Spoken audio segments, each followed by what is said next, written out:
রাধে রাধে মিত্রগণ, সকলকে রাধা অষ্টমী ব্রতের শুভেচ্ছা এবং অভিনন্দন জানাচ্ছি।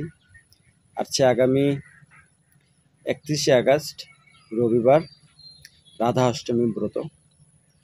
তো এই রাধা অষ্টমী ব্রত সকল মনুষ্যগণের জন্য অত্যন্ত গুরুত্বপূর্ণ এবং তাৎপর্যপূর্ণ।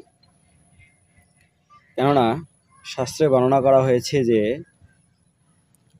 এই রাধা অষ্টমী ব্রত তথা এই রাধা অষ্টমী ব্রতের মাহাত্ম্য, রাধা মহিমা স্বয়ং দেবরাজ ইন্দ্র,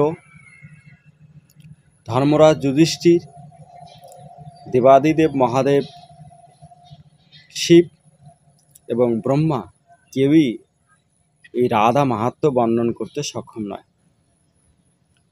তাহলে চিন্তা করুন এই রাধা অষ্টমী ব্রত কতটা গুরুত্বপূর্ণ, কতটা মাহাত্ম্যপূর্ণ। তো সেজন্য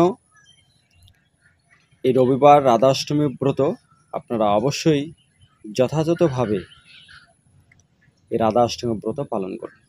কেননা এই রাধা অষ্টমী ব্রত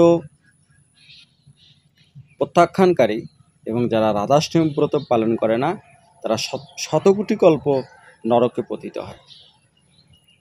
তো সেই জন্য এই রাধাষ্টমী ব্রত থেকে অবশ্যই বিরত থাকবেন না। কেননা রাধাষ্টমী ব্রত পালন না করলে, শ্রীমতী রাধারানীর কৃপা লাভ না করলে কখনোই গোবিন্দকে প্রাপ্ত করা যায় না, গোবিন্দকে পাওয়া যায় না।